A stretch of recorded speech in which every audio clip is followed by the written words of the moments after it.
Well, let me read our opening prayer, and then David will be able to join in with his what he has found to read. They disappeared. No, he's still in there somewhere with all Oh, those okay. photographs around him. Anyway, Baruch atah Adonai Eloheinu melech haolam asher kiddushanu b'mitzvotav v'tzivanu la'asok b'divrei Torah. Amen. Amen. David, you're on. Okay, thank you. Larry, Um, okay, I found another astronomical psalm that I wasn't aware of. This is Psalm 8.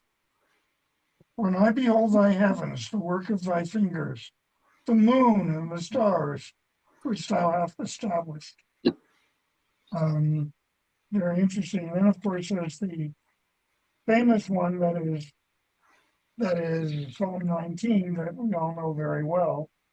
And I'm going to read the first few lines of that, plus one that a friend of mine added after verse 4 that I'd like to share with you. And of course, the first line is actually inscribed on the roof of the clubhouse at the Stella Fame National Convention in Vermont. And it goes like this. The heavens declare the glory of God, and the firmament showeth his handiwork. Day unto day uttereth speech, and night unto night revealeth knowledge, so long as the sky is clear. That's a good line. Thank you, David. Thank you. Well, we are on Deuteronomy 21, verse 10. And some of this is going to sound a little repetitious. We have discussed some of these topics over the years. So some of it may be familiar, and some even in the recent months. So, David, would you care to read verses 10 through the end of 14? Okay, here we go. When thou goest forth to battle against thine enemies, and the Lord thy God delivereth them into thy hands, and thou carriest them away captive, and seest among the captives a woman of goodly form, and thou hast a desire unto her, and wouldst take her to be to wife, then thou shalt bring her home to thy house. And she shall shave her head and bare her nails, and she shall put her enemy in captivity from off her, and shall remain in thy house, That's not where they are. and bewail her father and her mother a full month. And after that thou mayest go to her and be her husband, and she shall be thy wife. It shall be, if thou hast no delight in her, then thou shalt let her go whither she will. Thou shalt not tell her at all for money. Shall not deal with her as a slave, because thou hast humbled her. Okay.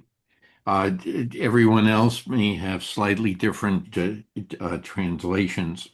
But Marty, yes, can you repeat the scripture? I have oh, problems with my we are hearing. on Deuteronomy 21. What was it? Deuteronomy 21? Yes. Okay. Is that chapter 21? No. Chapter Yes. Yes. chapter 21, Chapter verse 10. 21, verse 10. And we finish reading 10 to 14. Okay, I can. So, David, do you have any statements you want to make about what you just read? No, let me read verse 14 again. And it shall be, if thou shalt have no delight in her, then thou shalt let her go whither she will. But thou shalt not sell her at all for money. Thou shalt not deal with her as a slave, because thou hast humbled her. That's why I read it over again. Okay. Thank you. Yes, Rabbi. Okay, Marty, let me jump right in because there's probably one of the most famous Rashi comments here. So you read the first couple words and you expect that it's going to be advisories about going to battle, Right. right? But then immediately it jumps into a situation of personal relationships and morality, if you will. Hmm. So Rashi said, well, how do they justify that? Whatever. And he picks on the fact that this says when you go out to war against your enemies, not Right. your enemy singular, but enemies plural. Those are both external and internal enemies, urges, threats. And it's one of the most famous Rashi comments of understanding there, and it's a perfect example of his kind of advice. So, what are the threats that you may run into? Thank you, Rabbi, for saying everything there. Yeah, I That mean, well, the one, if you're going out to war against your enemy, then here are the rules of battle. right. Okay? And the ethical warfare, of which we will certainly be dealing with those. But he's saying that there's also an internal enemy, Right. that when you're in battle or when you're victorious, there are impulses that you need to channel or to be able to find the in at least in those days the slash ethical moral way of dealing with those impulses. Okay. So let's expand on that because then I think we will have it will have a little better understanding. In years past, we have said, what are the things that can trip us up? Okay, and it comes right as we discuss things in Torah. Uh, Well, yeah, go today, ahead, Michael. Go ahead, Michael. uh, bring this to present day, if I may.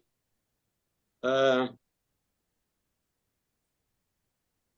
Israel has the most ethical or moral army in the world today. Uh, and I think that the United States has followed suit from that, not that Israel followed suit from the United States. Uh,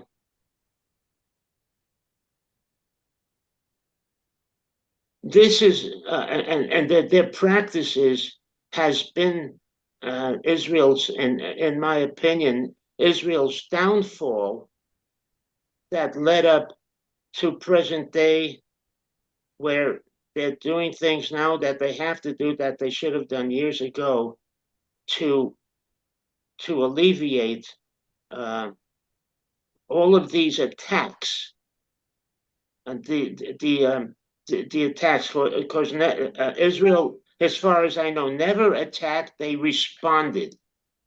Their response did not deliver a uh, I can't remember that word. The response didn't a way for the people to stop attacking. It had to be a strong. That's the purpose of a response, is to provide a what do you call it? I'm sorry. A way to the people who are attacking to not to do it again. Deterrent. A what? Yeah. Deterrent. A deterrence. Thank you. A Yeah. deterrence, and that comes from what we're actually reading here, because they take it literally. Israel has taken this literally, and it has a two-edged sword. to be moral in a war has value, and it doesn't. You can analyze it kind of both ways. I agree with you that it can be that it An is incentive. very That's hard. yeah, the word Every I'm looking for incentive. There's no incentive because the enemy was after years of this, the enemy was respecting that they were expecting the response. They were ready for the response because they knew after years what the response would be. It wouldn't be a response that would be too heavy. And even Colin Powell at one time said that uh, uh, the the response to an attack was unappropriate. There's a certain word I forget. Okay, Michael, yes, but this discussion is going to take us far away from the lessons in Torah study. This is once somebody has become victorious. I see. And the message here is, and you touch on it very, very nicely, there is a moral question that has to be answered when you have achieved victory in your battles. And now what I'm after is a list of the different types of battles, because that's what's going to come up as we continue to read this. And the purpose of this is not so much to, we don't want to glorify the whole concept of war. We don't want to glorify the whole concept of winning, because then that goes to our head. And what we're reading and have been reading is an admonishment to be careful that it doesn't go to our heads. And I think as a result, we have to start thinking about, as what the rabbi was addressing, there are many types of enemies that we have. There are, and so what I'm going to do is to start the discussion by saying, why is this an important consideration? Why do we have to hesitate and discuss the moral issues that come up not only in warfare, but because that's different than civil disputes. Okay, that's an warfare is an extreme example, and probably in a world of its own. So even God is recognizing you got to behave, watch how you behave. Yes, Chris, you're about to say something. Oh, okay. We can't hear you, Chris. You're muted. Okay. But so what are some of the other battles besides warfare that we constantly run into? I'm going to start you off on where I'm headed. What about the poor, the widow?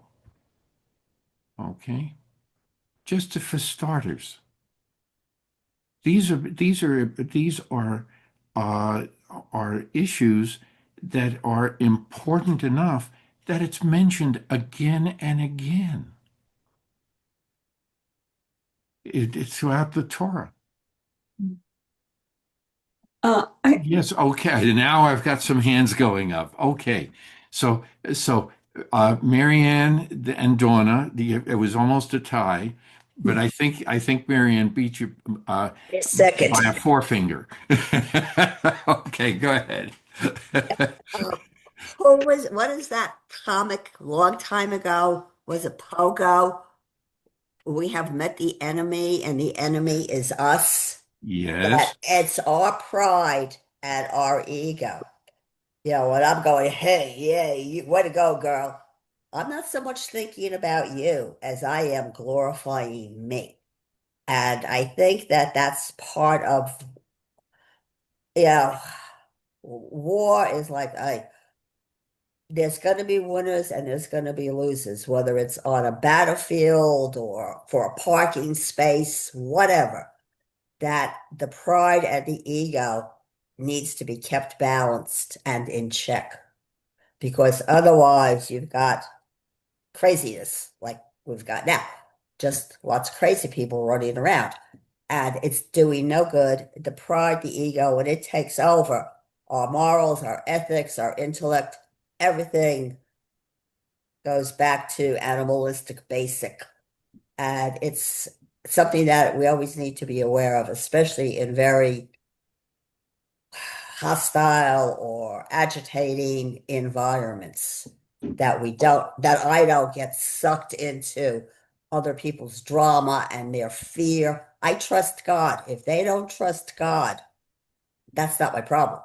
Now, I have to work on what I think is the right thing to do and my trust in God, not somebody else's not trust or belief in God. So you've got to be careful with this stuff and monitor your own thoughts and behavior. Donna. Okay. Donna, you're on. Yeah, Thank you. I had read something this morning that has a little bit to do with what we're discussing. But I have a couple of questions. One of the commandments, right, is that has to do with moral issues with other people, right? And so that's a commandment. It's not a suggestion. Correct. So, but that takes a lot of practice. And That's the point. because of our humanness. Mhm. And so one of the suggestions in the book I wrote about is that wanting to have a pause between the thought and the action. And that in itself is very, very difficult to do, to come up with that. And that takes practice to really look at ourselves. What did I say to that person, or what am I saying to myself? So that was kind of the question. It's a commandment. Is it a commandment for us to be moral in our decisions with other people, with ourselves, with the community? Or is that separate from a commandment? Anyway. So those are some questions, and the moral aspect of everything is a commandment in and of itself, which for me makes it more of a, not urgency, but it really makes me look at it more seriously, not be nonchalant about it. What I say, what I speak, and how I act. So anyway, thank you. Thank you. Yes, Rabbi. So, my mind is going in a number of different ways. But Marty, you said like the poor, the orphan, the widow, whatever. So is it the same kind of battle within me? On the one hand, the scenario or the case study of the victorious soldier here, okay, who sees amongst the people that they've taken captive, sees a woman. Now it's a polygamous society. He can have more than one wife, but let's even assume that this guy is single. Okay, this guy's not married, and he sees a woman, and he lusts for her, Right. and he's according to this word from Moses and God, he's entitled to take her as his wife. He's thinking from the standpoint of the very first mitzvah, the very first commandment, which is to be fruitful and multiply. So he can justify taking this woman as his wife. He has some sympathy and empathy for her and allows her to mourn her family for a month. and then he takes her for his wife. Okay. If he decides that no, this is he was wrong, he's not happy with it, whatever, she goes free. So that thought process on his mind, as opposed to the thought process of um, when and I'm driving and I come to the corner at Speedway and 19, and there's a person there who comes with a bag or and says, I'm hungry, will you give me some money or something to eat, right? And there's this battle within me of, do I open my window, give him or her something? Do I keep the window closed? Do I look at him? Do I acknowledge him? Do I look straight ahead and and avoid him? That's a battle That's within right. me, like you're talking about, that is just as strong as how I, as a victorious soldier, should treat human beings who are now, I mean, in both cases, they're under my control. Their fate is related to how I act with them. So I Very think good. that's what you mean. Yes. Right. Uh, And I don't have an answer as to, which way we're supposed to, the Torah seems to be saying here that this is an understandable reaction and action.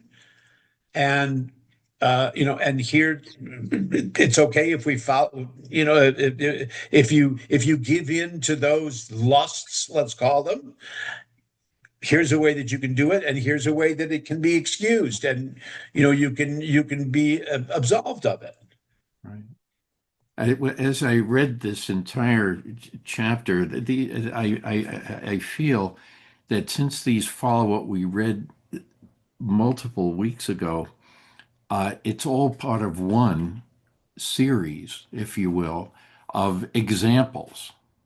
Yes, And yes. the one thing that hits me, and I want to, uh, uh, what should I say, preempt the reading, if you will, by saying this starts with the concept of restoring balance. We have been when we talk about when we spoke about justice, we had this issue come up because justice was mentioned twice.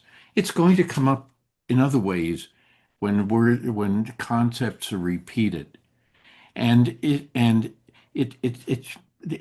made us stop and think what when we think of justice shall you pursue. Each one of these are examples about that factor. So we haven't escaped this. We're not just digressing to talk about each subject in and of itself. It's the gestalt. And these are examples of why it's important to make an attempt to restore balance. I'm wondering if this discussion, if I were to address it by saying, using the words tikkun olam, oh, give charity and everything. Why is that important? Why is tithing important? And it comes back to the same thing, to try to restore balance. It doesn't mean that somebody who's hungry should be exalted. It means that you should not see him be hungry. Okay? And it's important to understand that. It's important and you do that and as often as you can, and it's an attempt to restore the balance. You're repairing the world. And a lot of the disputes, a lot of the legal items, that's really the nature of the justice system, to restore the balance that has been undone by whether it's an evil act, a selfish act, or whatever. And I think, I'll get off my grandstand in a second, and then open it up. But if we look at each one of these as examples now, I think it's going to, as Donna said, it brings us back to the basic understandings of the commandments. Okay? You remember I used the term gap, mind the gaps. Okay? When things are not stated, we fill them in with midrash. Okay? And we've been doing that all along with all of our different ideas as to what could have been meant in different situations because it isn't explicit in the Torah. But that's why the gap is there. And so a pause is a gap. And y'all said it very well. If you give your time to think before you speak or before you act, you're more likely not to upset the balance too much. Okay? And in our teachings, speaking is an action. It will incite others to do something. Hmm. So you put that all together, and now this has more more importance. And it's not just the individual; it's also society. And I think that if we look at things in this fashion, how do we get to a more honorable, that has been used, a more honorable peace. Hmm. Okay, it's the same concept. It's a justice situation. Hmm. So I think so that's the preamble to everything that we're going to be reading over the next several weeks here. But it's also not just the individual; it's also the society, and maybe that's getting a little closer to what God is trying to teach us. Mhm. Yes, Dawn. Yeah, wonderful.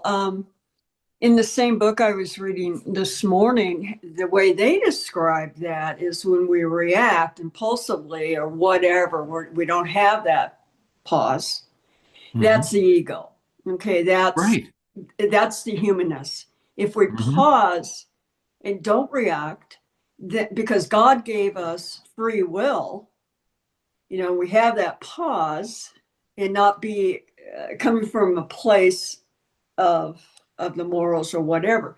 But it's difficult for me to to pause. But it's part of um, it's part of the Sabbath practice too, is what I'm finding out. Hmm. Hmm. Is that watch out for the triggers.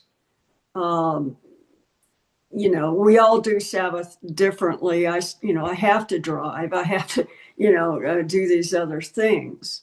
But perhaps other than Zoom, stay away from my phone. So that doesn't trigger me back into the real world or whatever. So giving us the time of the Sabbath to pause is, I'm seeing it's very beneficial.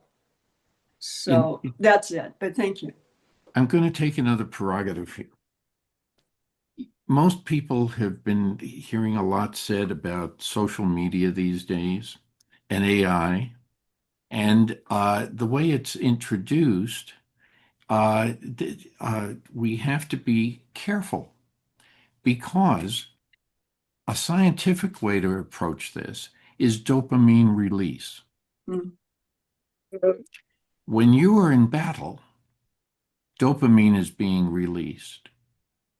When you see that voluptuous woman, the guy's going to have a dopamine release.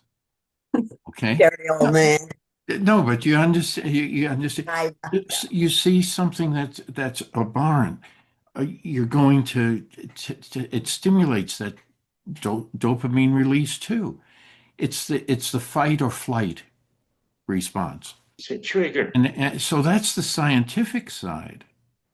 But we are constantly being reminded to be humble, to listen to that still small voice.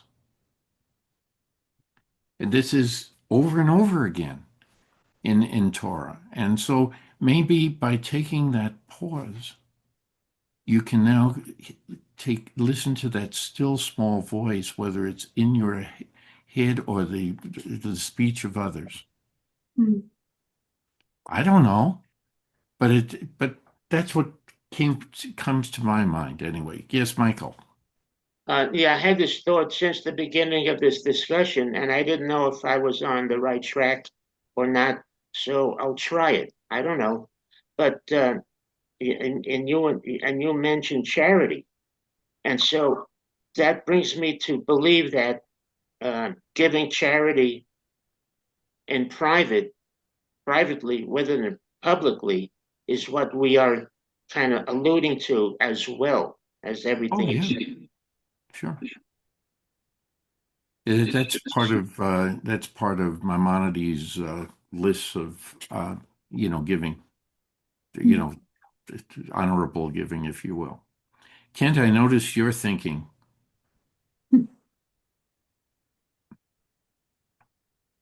I can't hear you. You're muted.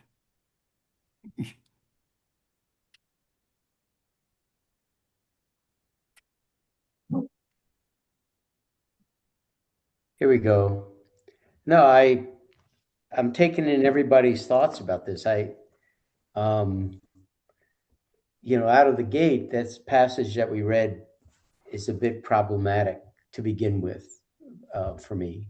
But I appreciate all the understandings that have been shared and what Rabbi Norm shared about Rashi. I think it was Rashi, and but at the end of the day, it's just in a very pragmatic and guttural response. Somebody is taking possession of another person without necessarily that person's agreement. Correct. And on the whole, that it's a tough one. So however you massage it and the like, it's a tough one. It is, but it says that you cannot if you do that, you cannot sell her for money. You cannot even enslave her. Right, but that's after you've had That's her. right. That is correct. You're giving your time, but you still cannot have any physical or economic or spiritual benefit after going through this. Right. Because, Well, it's interesting First that and the the first language thing, is such. excuse the me? first thing is that you're giving her the status of a wife. That's right. You're not making her a concubine, you're making her your wife. Right. And you Yeah, have to think of her that, that way. but it's not a gift. I mean, look, she's been taken captive to begin with.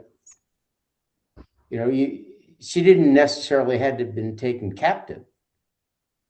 She wasn't What was her a alternative? combatant. Yeah, she didn't have that. The rabbi just said it. She doesn't have an alternative.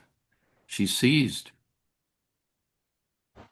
Mm, Yeah, I can see that in modern life. Absolutely. And, like in the 50s, a kept woman, that was a form of enslavement at a, different level. So that would apply in modern times too with a woman. So, it also says she has to, cut off her hair, uh, shave trim her her nails. nails. Right. She has to get rid of the garments, the outer layers that may have attracted you. It Hmm. also implies you're going to see the real her. Well, I didn't read it that way. I With know, the I know. with the clothing, the change from the garb was because it was the clothing of the enemies. Sure. And so therefore it's like, hey, you've got to get rid of that because we don't want that in with us. At any rate. Well, in a sense, you are asking also for purity. You don't want anything to take you away from the pure law.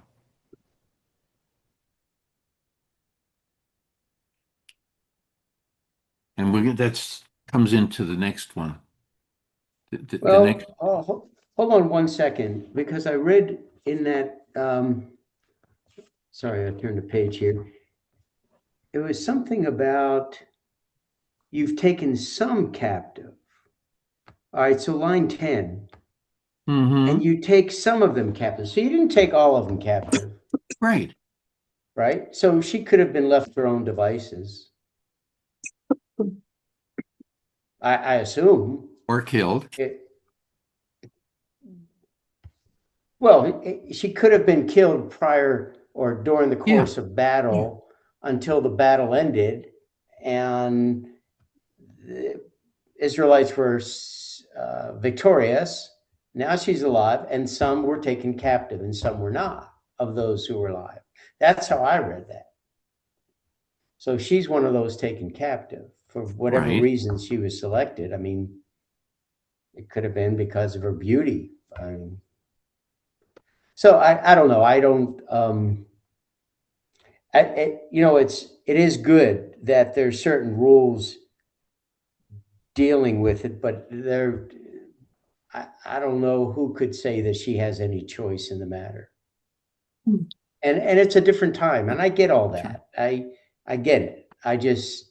It's hard to take my my consciousness to a different time where some things were more rudimentary than one would expect in today's world. That's all. Okay. Yes. But thank you for asking here. It's okay, Ken. Thank you. What have been the problem with this? I see this guy as almost as a rapist. He sees this woman. He thinks of nothing but his own sexual desire. He does what he has to do, which if she had to stay with or mourn her parents for a month, that's a form of stalking. And what about her rights? She's an object. What was his trophy that he got out of this act of violence? Because he was a soldier, because he was in a war, does not make him entitled to acts of violence against other people. And this still goes on today. We see rape in war, and her misfortune was she was beautiful. Had she been ugly, hey, she wouldn't have had that problem. But it's even that word beautiful there's so much like sexual connotation in there and innuendo that I think this chapter is really devoted more to men. Watch what you're doing and you're thinking and how you're acting in any situation, whether it's the supermarket or the battlefield. That sex is a very natural impulse. And we have to really, I think, guard our thoughts, our actions to that kind of stimulation. Yeah. Okay. Yes, Donna. Yeah, it's too bad we don't have the narrative of the woman because that's an important part of this too. And if we take her, go back in time when that was happening, perhaps the woman was like she was either going to be killed, starved to death. I mean, this is not, this is a concept or things that are happening now, and it happened back then. So that's kind of where I take it, is that what the woman was going through I mean, starvation, or being nobody, being taken, whatever. So that's what I do with passages like this, and also being a woman and being in positions where I had to find a man in order for me to survive, to eat, you know, and things like that. But that's a personal thing. So I wish there was a woman's narrative on what she was going through. I think it definitely would have helped. Yes, Rabbi. Yeah, two disqualifications, if you will. One, I've never been a woman, so I can't put myself in that position. And two, I've never been in battle. I've trained for it, but I've never been in battle. So I can't really relate to all of this.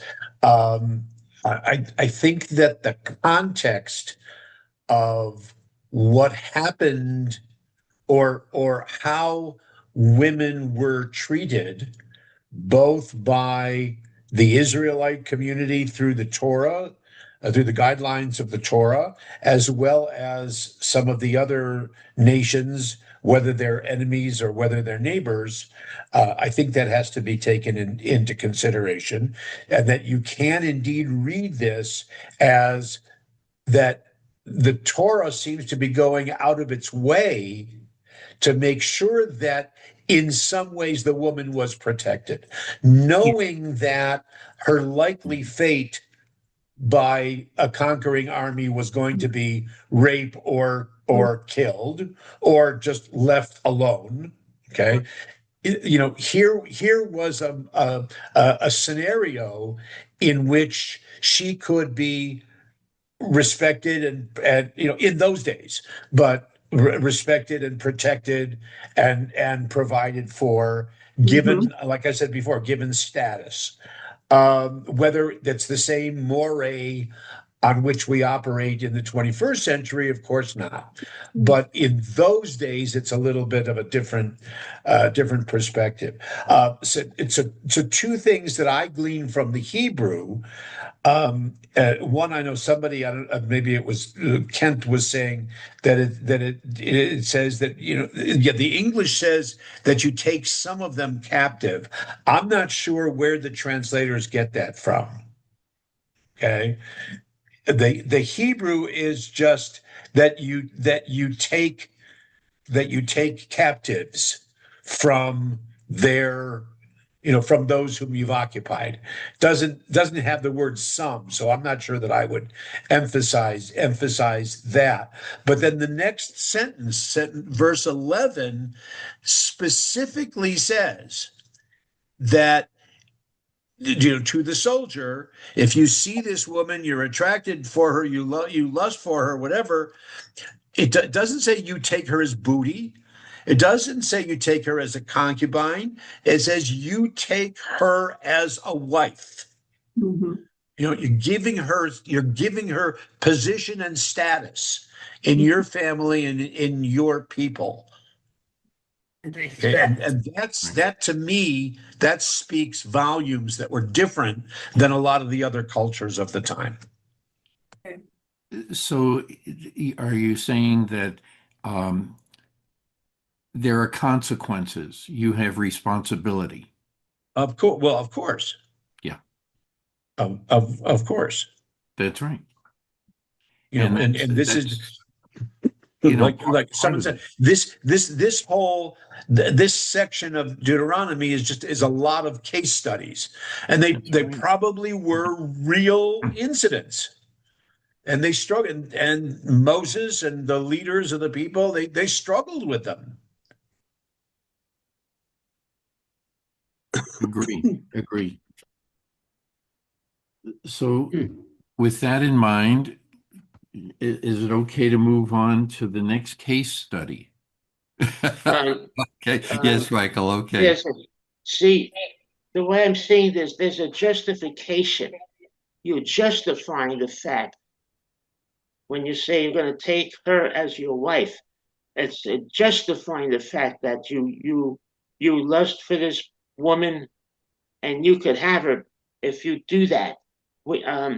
there's the woman, and the woman is placed in a very difficult situation. If she's thinking, well, if I don't do this, and I don't want to have nothing to do with this guy, but if I don't do it, I could die. Because that's what she probably may be thinking. So this is a whole way of justifying the fact that it'd be okay to take her as a wife. It doesn't seem so cut and dry. It just doesn't work for me. Okay. Yes, It just- Judy. But if he doesn't take her for a wife, he leaves her to the mobs who may not have the laws that particular person has. So he's really saving her from all the rest of the people, and Yeah. she can leave whenever she wants to. So as you see, we're a group today. We're a group of 9, and we have come up with 26 different answers. Oh, so here's 27.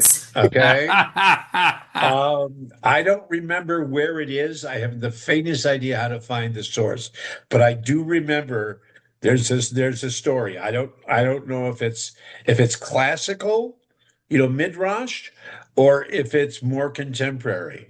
But there's a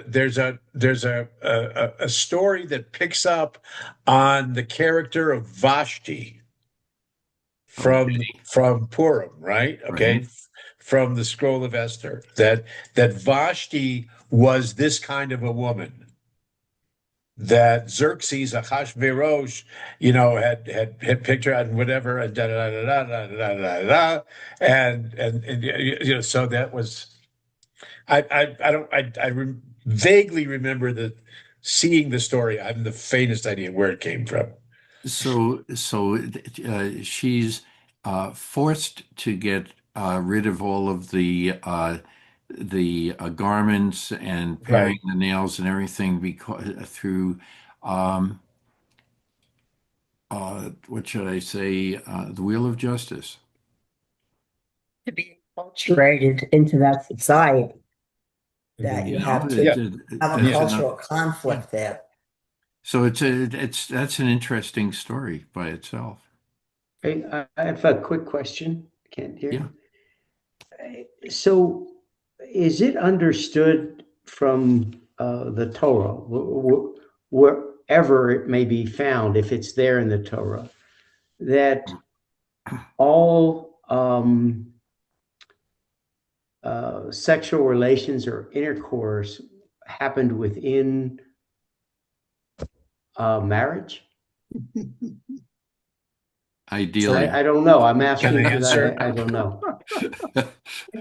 Rabbi just Because said I think it applies. I mean, Rabbi, it applies to no. this section. No, in a no, way. no. It's a very clear answer. We're going to get into this. You're It's a very, two paragraphs ahead of us.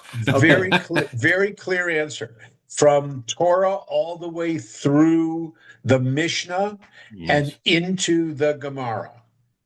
An act of intercourse, consensual, okay, serves as a rite of marriage, assuming that the relationship is a kosher relationship. In other words, that it's not adulterous, that it's not incestuous, things like that. Okay. But so a marriage can take place by the exchange of something of value. Today, that's a ring. Okay. By signing a document as a business deal, or by an act of consensual intercourse. So you're saying an act of intercourse between two people, consensual, can also be considered a contract? Yeah, you could define it that way. Because it's called a kiddushin. It's a sacred contract. But again, and the only other thing is, like I said, if assuming that both participants that relationship is a permitted as opposed to a prohibited relationship. Now, keep in mind what the rabbi just said, because now you're going to see it come up in several different ways. Right. Okay. Okay, So, thank you. who else would care to do some reading? What are we on? I 50? will. Everybody raise their hand. So, I'm good. Ladies first. I'm a chauvinist. So go ahead, Donna. Oh, let me spit that out. Okay, Where are we? 15. We are on Deuteronomy 15. 21, verse 15. Okay. If a man has two wives, one loved and the other unloved, and both the loved and unloved have bore him sons, but the firstborn is the son of the unloved one. When he wills his property to his sons, he may not treat as firstborn the son of the loved one in disregard of the son of the unloved one is old. Instead, he must accept the firstborn, the son of the unloved one, and allot to him a double portion of all he possesses, since he is the first fruit of his vigor and the birthright is done. Obey them even after they discipline him. What? No. You're going into a different section. Okay. You want me to stop? That deals with relationships between parents and children. I forgot. Never mind. Okay. If a man has a wayward. Why don't we stop here and finish with okay. Gotcha. The relationship between woman and man first, and then we can go on to the other. So, any comments about that? Verses 15 through the end of, and it was my fault. I should have said the end of 17. Yeah, having two wives presents a real mishigas, a problem. No, it's all a mingle laughing. No. And that's I think that's why today. No, and I couldn't be more serious even if I wanted to, but it's not a good idea. It's just, as you can see, the court systems would have a hell of a problem today here in this country, if I may say that. Not a good idea. But it was very common at that time. That's right. That's right. So somebody had to start somewhere with the legal discussion. Yeah, look at what happens in Oregon. I mean, they have these concubines, and when this guy has 18, 20 wives, and I think that's not, that's a terrible situation for the wives, for the court system, and for the one husband. The children. Okay. Yeah. Now I'm going to give, just for the sake of discussion, I want to go back to Isaac, a story of Isaac. Okay. Well, we can go, we can also do it with the story of Abraham and his kids.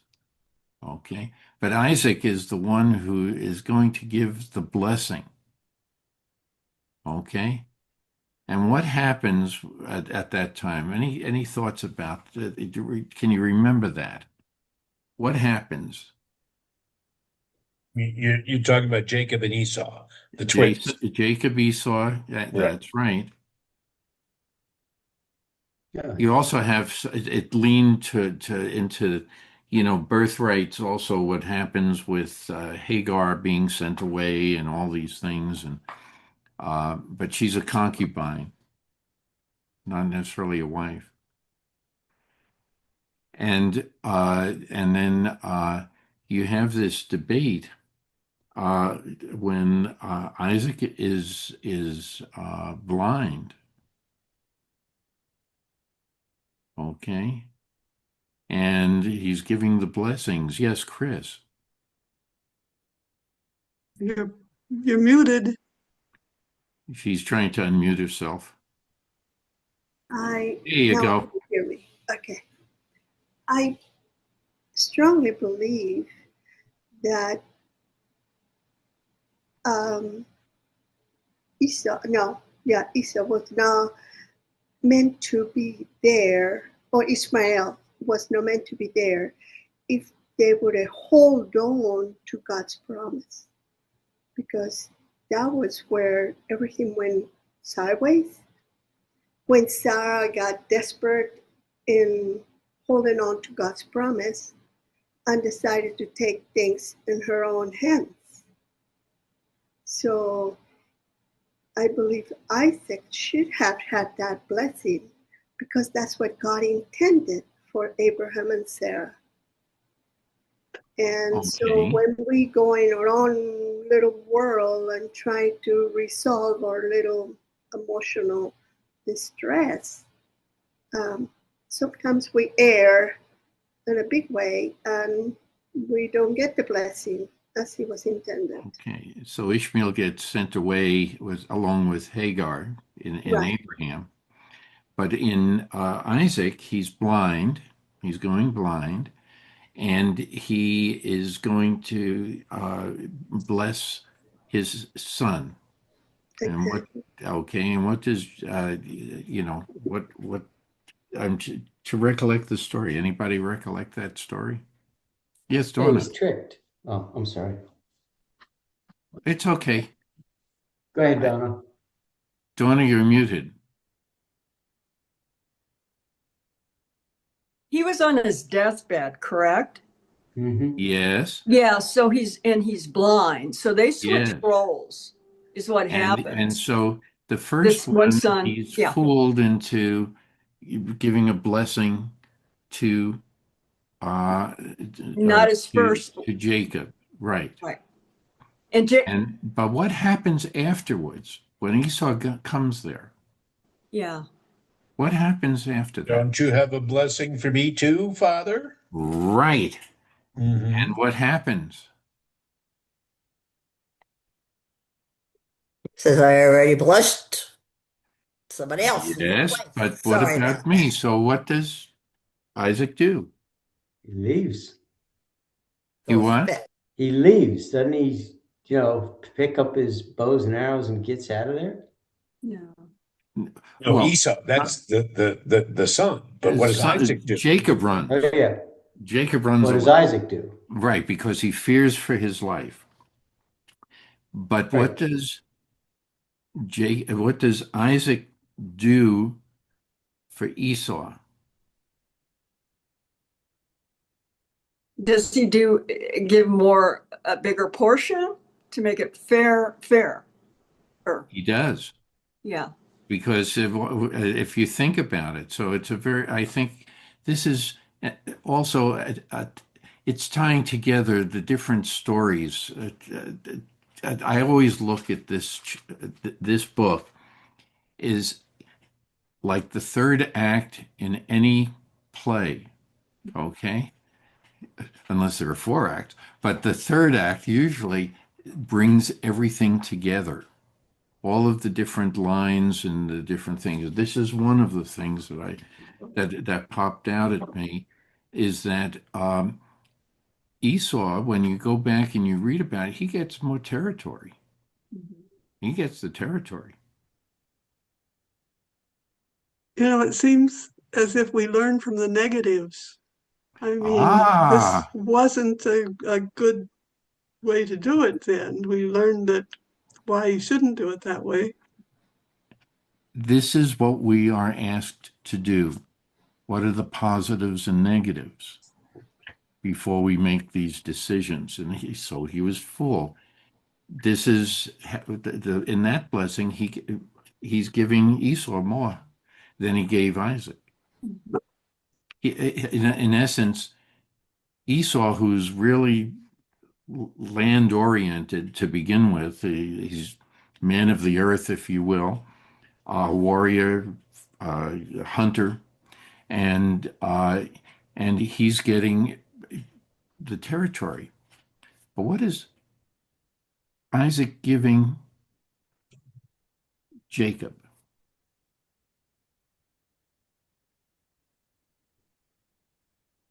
Remember, Jacob's running away. He's giving him the spiritual blessing, if you will, from our perspective. How is that? Well, to both he says that you're going to be fruitful and multiply. Mhm. Okay, but he's giving what I would say we have been led. I'm trying to throw a wrench into everything here, just for purpose of discussion. We're being led to say, okay, this is the lineage of our fathers, our spiritual fathers, for us in Judaism. But I've raised this question over and over again. Esau, if we go back far enough, he and his lineage is also territorial, more of the territorial side of things, and it fits his personality. But it's a, what should I say? This action has led to conflicts that have never been resolved Oh, to this absolutely. day. Yes. And the same thing with the conflict with Ishmael and Isaac. Isaac. Yes. Although Oh, the irony is that both in cases of Isaac and Ishmael, as well as Jacob and Esau, they do reconcile in the Yes, at text. the end, They're that's right. right. Over They're the death they're of the their, generations that's right, afterwards right. have had the ongoing horrible history. But those two sets of brothers Hmm. in the text do reconcile. They do. It comes back to restore balance. Yeah. So that would be the overall hope, if you will, that this could happen now. Yes, Mhm. go ahead. Yes, ah, Chris. thank you. Thank you, Marty. I just thinking that uh, at the time where, as Rabba mentioned, they reconcile, I remember reading uh, in the Bible where it says that Esau was there to greet Jacob, but Jacob chose to go another way. Hmm. So he never really trusted. I feel that it would have been great, when my brother and I reconciled, we're tight, and we still are, but we commune with each other and we call each other and we made up for the time that was missed. So I think that that was not the case in this situation. He still has some fear, maybe, or some resentment, or something that he felt he needed to go one way versus his brother's land. Hmm. So I just wanted to bring that up because it's No, true. it's They reconcile, but I wonder how much of that was in the heart, you know, how much was on that on the mind. and what you just brought up has been a debate also about that kiss. Yeah. Okay. Yes, Judy. I'm still wondering about the fairness of this thing, that you have to, the firstborn gets everything, or what's this double portion? Double portion because Yeah. of what? Because he gave it to the wrong person? It's still the firstborn, and the And firstborn so gets that that was the status. law then, that Yeah. they had to give it to the firstborn. So how And did by the that way, law get that is the changed over the legal time? issue even today when there are multiple marriages. Who gets what? And where does the double portion come in? It says It's not it. Um, Thirds. so it's explained further.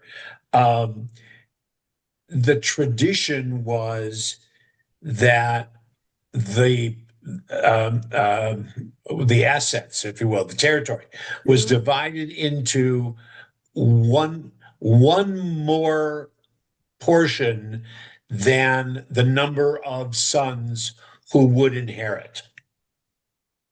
oh, so it's And equal. so that the so it's that it's we're thinking that it was divided in half. It wasn't. It was divided into thirds, and the older son got 2/3. The younger son got 1/3. Oh, It's not a matter of loved unloved. It's a strictly progenitor. okay. Okay, but so you got, and if there were 3 sons, then there were 4 portions. And the Right. oldest always got one more portion than any of the others. Okay. Whether it's fair Which- or not, Right. or That's right. even Fairness was not explainable. part of the It's equation. eventually Rational, changed. I don't know. But that's what we hear double portion, we think, aha, wait a minute, the math doesn't work. But Yeah. but you need to Right. they're assuming that that the owner allocated the number of sons plus 1. Right. Yeah. Go figure. I have a question. Oh, I have a okay, just question a for- second. Mary Ann had her hand up, and then you Okay. go, Kent. Okay, I want to go back to the beginning on this. It says that he loved one wife, but he did not love the other. Or unloved. She was unloved. I don't, obviously, from a man, I can't understand why a man would want to marry a wife that he doesn't love. That right there says, I don't care about her. I don't care about her kids. I don't care about nothing. That there is a distinction.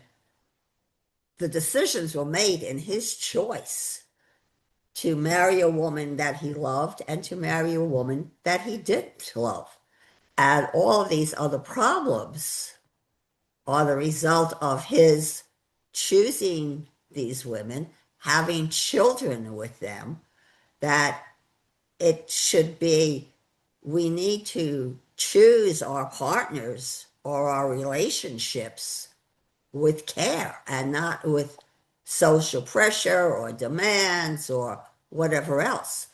That if we don't build a sound foundation, we've got a rickety house. They were just property after all. That's a problem. At that time, this Very expensive real estate we over can here, never girl. look at the past through the eyes of today. We Right. have to put our mindset into the time within which this was occurring. Yeah. And I would venture to say that there may have been some other group that had a similar idea, living in the area. But for us, this is the first documentation of saying, no, there are certain rights, certain responsibilities you have. If you're going, you can't just change your mind willy-nilly. This is a commitment. It's a vow you're taking. Mhm. So yes, Rabbi, can Well, I? let me Okay, just and then comment back Kent, sure. quickly to Mary Ann's. On the one hand, I've officiated at several marriages that I know of that the couple were deeply in love at the time of the marriage ceremony, but later on in their married life, Bingo. Yeah, so much. it delved into hatred. Sadly, okay. Very. The other factor, again, we don't think of it this way in our day, like Marty was saying, but there were times when a man was obligated to take on the marriage of his sister-in-law if Right. his brother died, if her husband died, things like that. Now she had an out, but he didn't. Right. Right. Okay. So she could reject the marriage, but he had the obligation, he and his family, to make sure that she was protected and that she was provided for. So it's an uncomfortable word to put it there in contradiction to loved and unloved. Okay, we might have said, well, there's the first wife and the second wife, and and whatever it is, but those things do happen in the relationship. So Very good. Very Yes. good. Yes, Ken. Thank you. In that we are not reading today the passages relating to Isaac, Jacob, and Esau.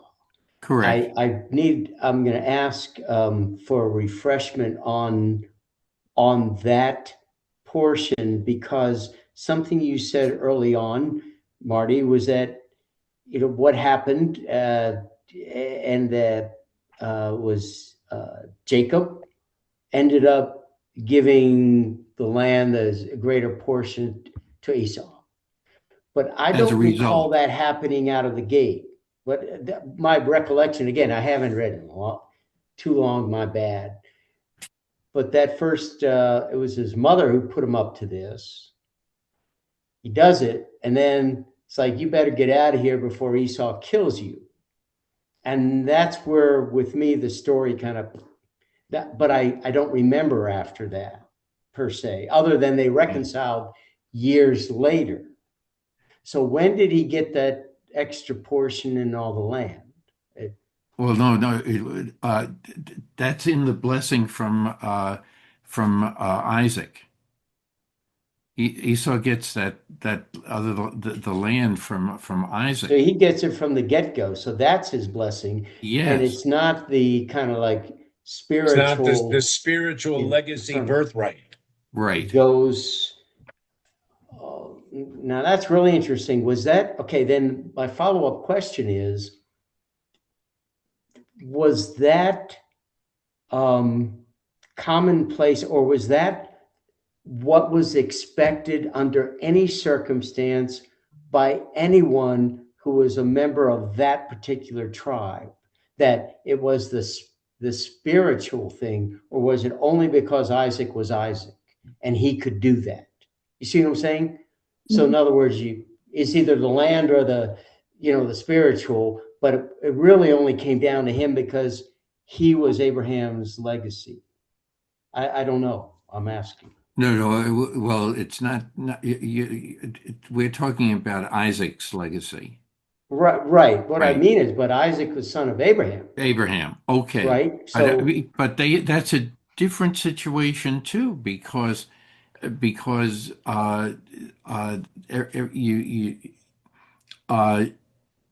Ishmael is sent away with Hagar.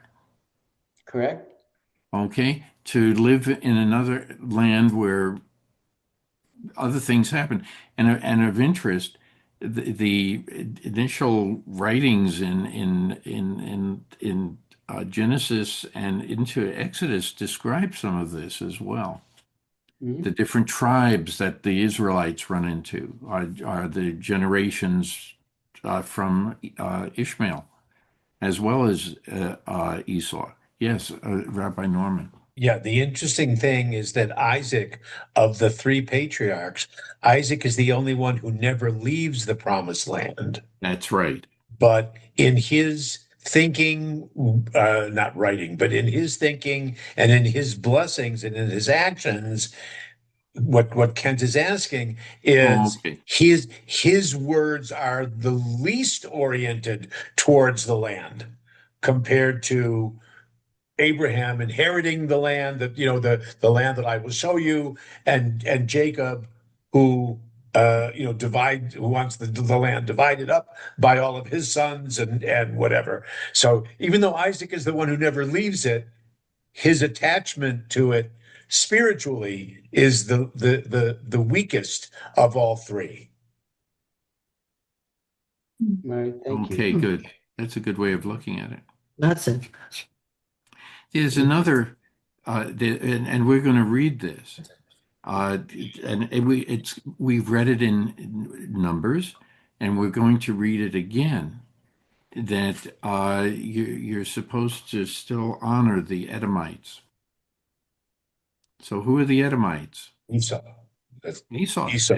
the generations following Esau. And then after the Edomites, they become the Romans. Yay. Yeah, there you go. He's Or in the charge. graphic form of Norman. I don't think they ever made it to Romania, but Oh, yeah. Anyway, no, seriously, uh, we have to. But it just struck me that here we're going, and it's going to come up in our readings. Well, it'll be in the next 2 to 3 weeks. We're never going to get there at this time, at this rate. So it's just one of those things that once we start looking at it in a different perspective, is this God's way of trying to make us think more uh, about the relationships in all these different areas? That we may still have, it may not change our final decisions, but it make us pause for a second. Maybe that's what all this is intended to do, make us pause and think about the different relationships that we were told about in earlier books and what it means to us too when we make our decisions. So anyway, let's see. also, Yes, go ahead. Marty, Yes. Marty, there's also, frequently when we see a reference to the firstborn or the firstborn son, Yeah. it's put in the context of that's God's favorite, right? Yes, The and firstborn he son has to is, be is redeemed. sanctified, That's it has right. to be redeemed, etc. But there's no mention of that here. So that part of the question is why is the firstborn son as opposed to the wisest son, or the strongest son, or the one who inherits the largest portion, and the land. And I'm not aware of too much literature that deals with it from, I guess if that's a legal question or a psychological question. But again, here it doesn't put it into the context that we've seen so often of, the firstborn son is mine, says God. Therefore, he is entitled to special privileges. Well, Just this is the if first, I may, yeah. it seems to me um, arbitrary is not the right word. There's a negative connotation. But once established as the protocol, then it would, by definition, eliminate the kind of disagreements and envy, whatever, because that's the law. That's the way it's done. So no matter who you are, no matter who the mother is, no matter whatever, firstborn, and that's the way it is. So you could resent the law, but it's like, hey, not my fault. I was firstborn, and eh, uh, because we all know in this situations, familial stuff, we've experienced firsthand, secondhand, where there have been just horrible interpersonal relationships that have gone awry because of differences on estates and how they're divvied up Sure. and who gets what and so forth. So this would eliminate a lot of that. Still have some hard feelings, but who do you blame? Fair. Right? So that's just one thought about it. Rabbi, I have a question, and it just popped into my head, and But you may, I'm trying to get maybe some direction as to what to read. Does this in any way go back to Adam and Eve with their children, first and second son? The first son makes a sacrifice that is pleasing to God. It is the second son that is jealous, takes the life of the first son, and Cain is then his question, "Am I my brother's keeper?" is never answered until the story of Joseph, and it and but God is silent at that time.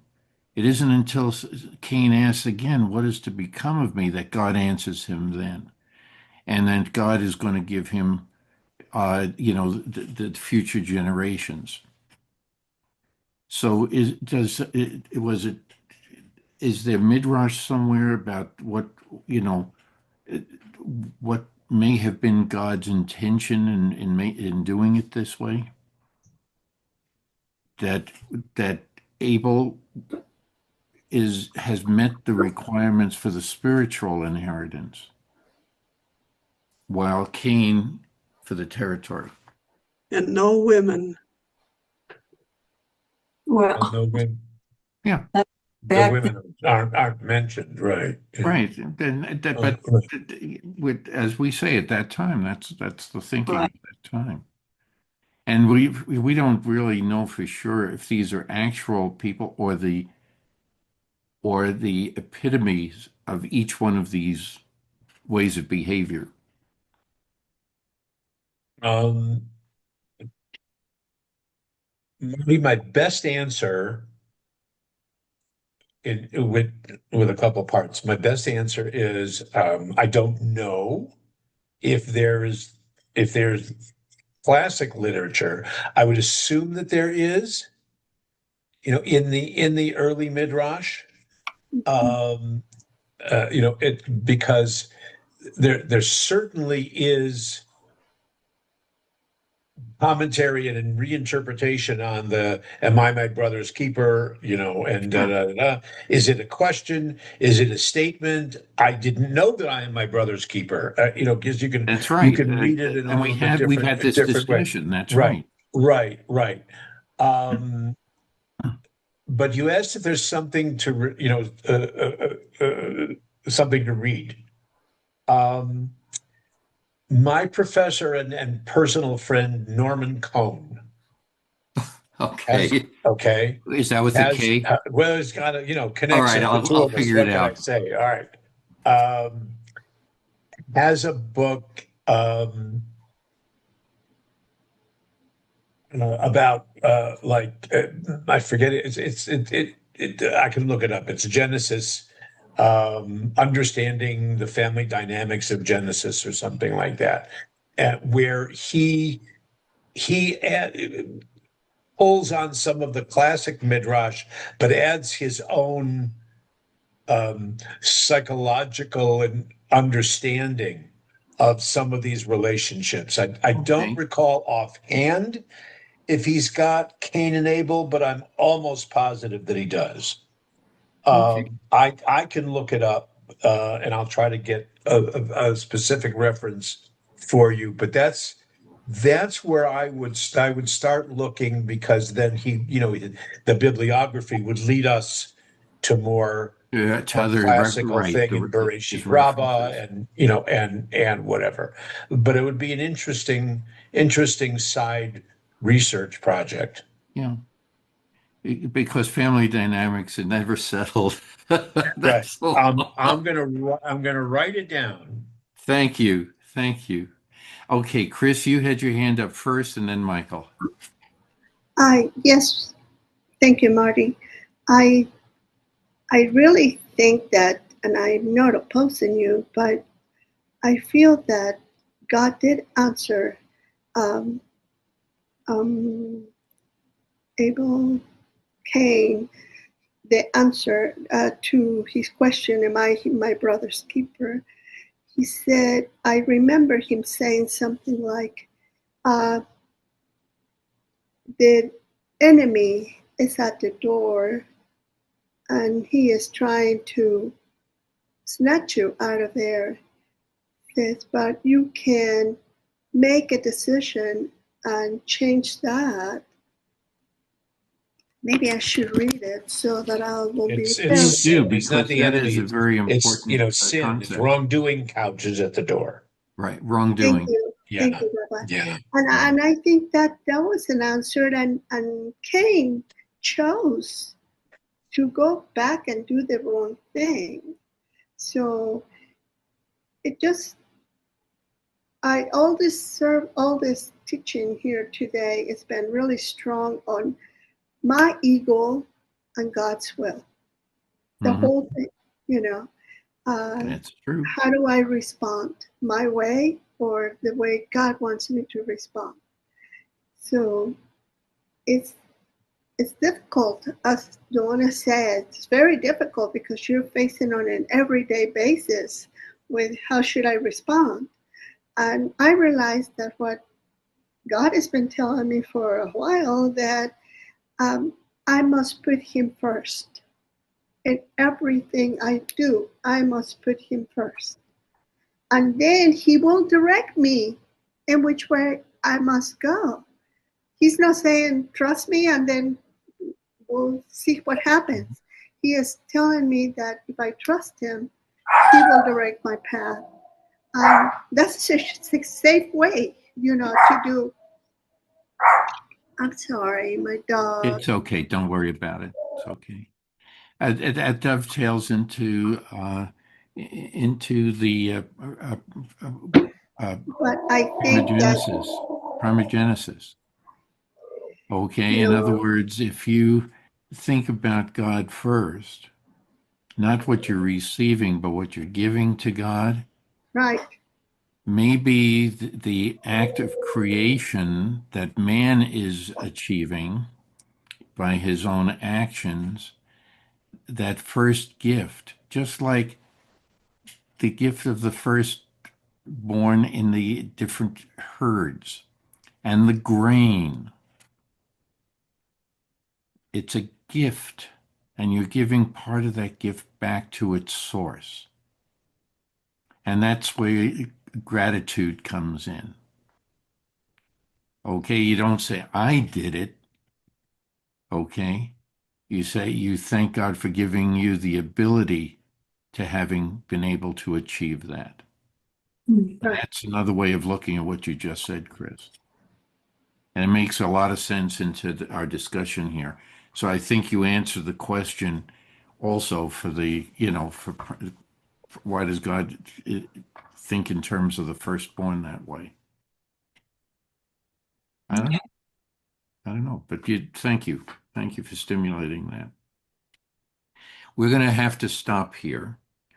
And we will see. I have to, yeah. Oh, Michael, yes. I apologize, Michael. I forgot.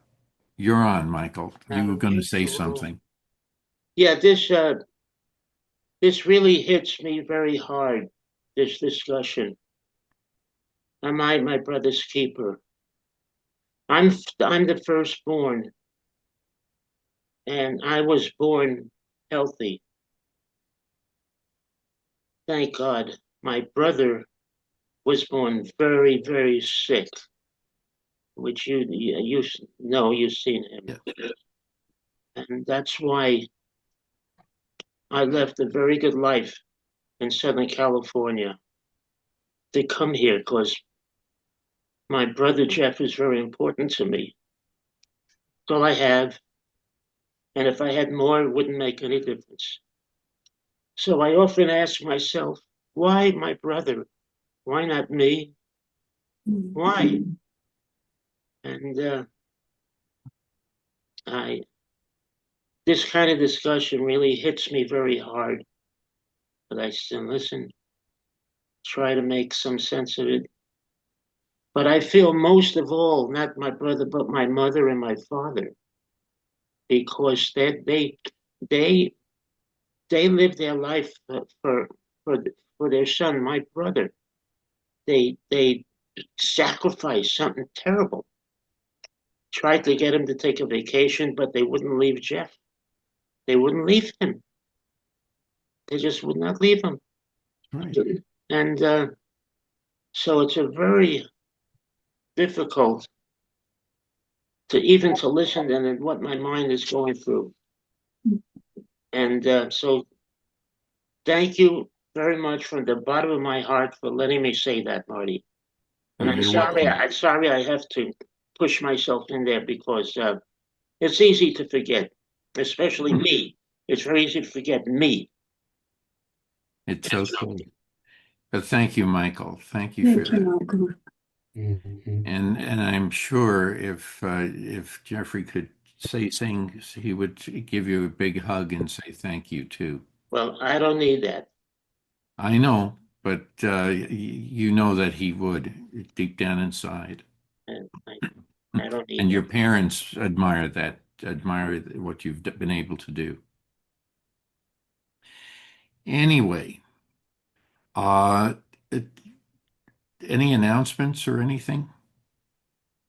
Because we'll have to stop here. Starting to get ready for Passover. That's right. Marty, can you stay on for a minute or two and we'll chat? Yes, yes. Okay. Okay. Marty, Okay. can you tell me about the Jewish film show? Is that a group going to Tucson for that? Mm-mm. Oh, Isn't it at the temple? the Jewish Film Festival. Oh, that's Yeah. From actually from about I guess about six weeks, 2 months ago, was supposed to have one of the venues at our at Beth Shalom Temple Center. For extenuating circumstances, we couldn't show it the day that it was originally scheduled. So this is a makeup. It's a makeup day. It's part of the the Tucson Jewish Film Festival, but it's at Beth Shalom Temple Center. Yeah. Okay, And it's kind of a replacement date. I see. Thank There's you. three short. I think they're three short Israeli. I think they're all Israeli. I don't remember, but three short films of Yes. Jewish content. Yes. Yeah. Thanks. Okay. Yes. Excuse me, Yes, Marty. Rabbi Norm shared with us a prayer for those sitting in safe rooms at the beginning of the latest conflagration and war against the terror state in Iran. And I keep it here, and perhaps it very much still applies, and we need to remember our brethren and sistren.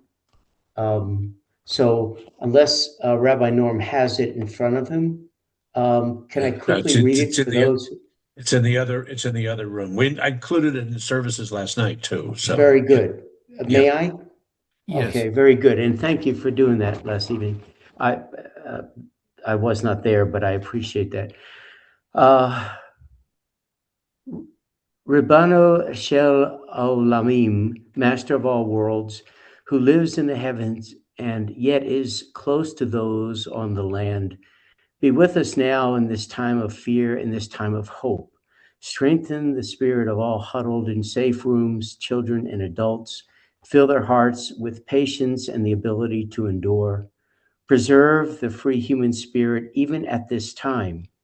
I cried out to God from the narrow place, and I was answered from the expanse. Help us find an expansive heart and faith even in this time of terror and stress.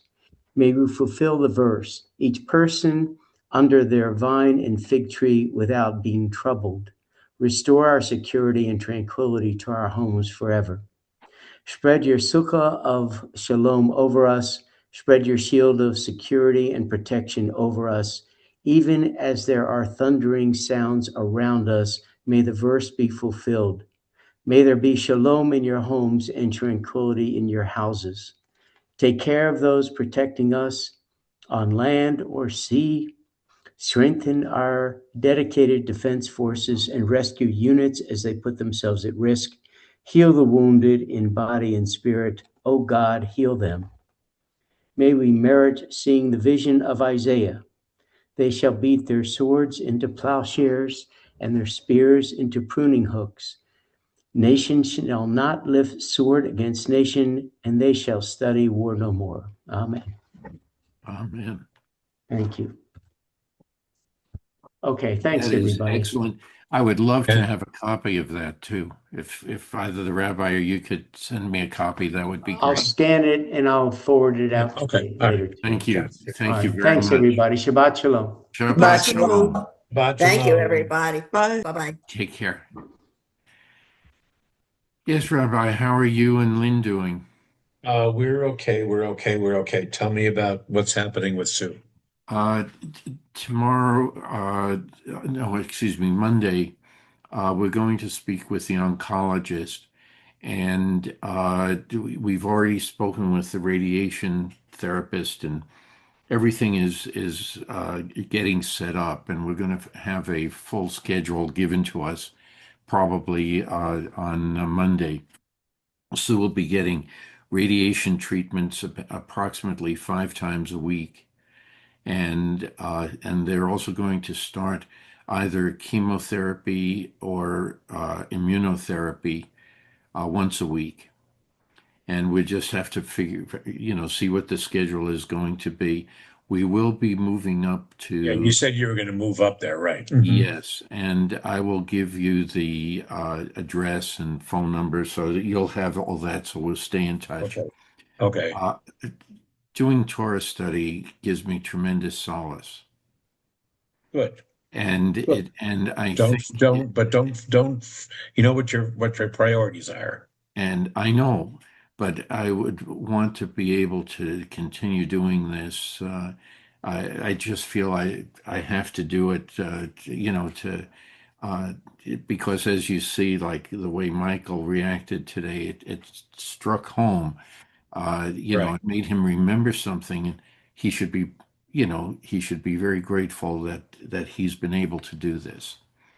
And we appreciate I'm his available circumstances. as far as I know. I'm the only one.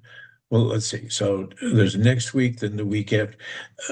On the 11th, Hmm. April 11th, we have services that morning. Right, right. Okay. Then we're going to the East Coast for a couple days, but I'll be back for the following weekend. Okay, And then so I don't think, at least for the next 6, 8 weeks, I don't think that there are any that I wouldn't be available if you needed to call me and just say, I just don't have the strength, right. whatever the Things energy can this things can week. happen. But and if there's anything else that we can do, to support you and Sue, just a phone call away.